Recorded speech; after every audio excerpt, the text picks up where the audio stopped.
Throughout the history of football, we've always had our tense rivalries. Keane and Vieira, Celtic versus Rangers, and Messi and Ronaldo. Well now, there seems to be a new rivalry in town. Haaland and Mbappe. These young boys are no joke, putting up some absolutely insane numbers over the past few years. Haaland scoring 36 goals in the Premier League, whilst Mbappe scoring 29 goals in Ligue 1.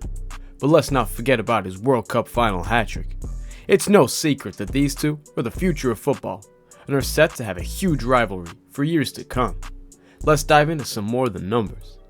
At the age of 24, Mbappe has managed to bag a total of 244 goals in 325 games across all competitions, making his debut for Monaco at age 16, whilst the 23-year-old Haaland, who scored 187 goals in 236 games, making them both very similar goal records. Haaland averaging 0.79 goals per game, and Mbappe averaging 0.75 goals. Although Haaland has a better goal-to-game ratio on paper, those stats just scratch the surface for the debate over who's the greatest striker. For example, we also need to take things like assists into account. But in this department, it's a whitewash for Kylian Mbappe. He has 116 assists, compared to Haaland's 45. But I think this is due to their style of play, and the way they're set out by their own managers. Let's take a look at how they play. Mbappe tends to be the furthest forward player in a 4-2-3-1 or a 4-3-3. However, both he and Neymar, who usually play as a number 10 or on the left side of their attack, are given lots of freedom. Though Mbappe will happily move to the wing, he will generally stay high up the pitch to push the opposition defenders back and create space for Neymar and other attackers. As a result of this, we'll see Mbappe getting involved with a lot more link-up play than what we would do with Erling. Both their styles of play are very different. This is how Haaland is set up by Guardiola. Haaland is a poacher who uses his blistering pace and strength to score as many goals as humanly possible. He plays as the highest man forward and tends to not have many touches throughout the game. He's always waiting for that perfect opportunity to poach a goal. He has little touches, but he's extremely clinical. This results in, yes, lots of goals for Haaland, but he lacks on the assist front.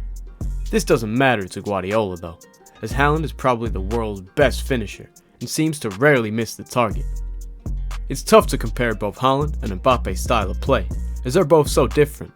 Mbappe is more involved on the ball and has a more technical ability, whereas Haaland is more physically dominant, and the way he uses his body and speed makes his goal-scoring ability his main asset.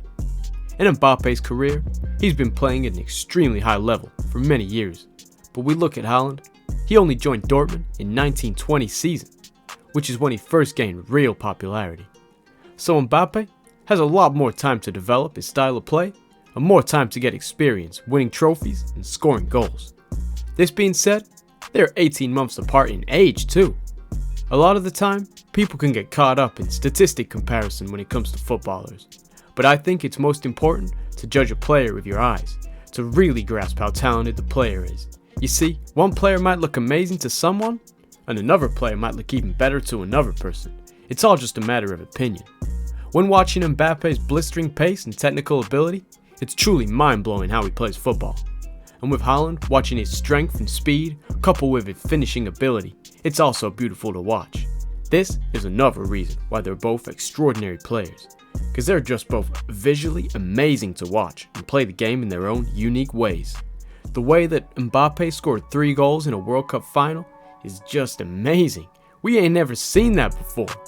I think the time will tell when it comes to these two, as it's too soon to be able to put up the GOAT label on either of them. I think for now, we just need to be grateful for the talent that they put on display each week. Now that Messi has gone to MLS and Ronaldo is playing in Saudi, I think it's the perfect opportunity for both Kylian and Erling to begin to take center stage in world football. And what would be brilliant now is if Mbappe would move to a rival club so we can watch them two play more often to replicate the Messi and Ronaldo era. But apart from that, we just have to watch them and appreciate them every time we see them play the beautiful game. Because these two young boys are very special, and I think they have a huge future in football. Now, who do you think is the future GOAT of football? For now, this has been the Football Cave. Thank you for watching, and I'll see you in the next video.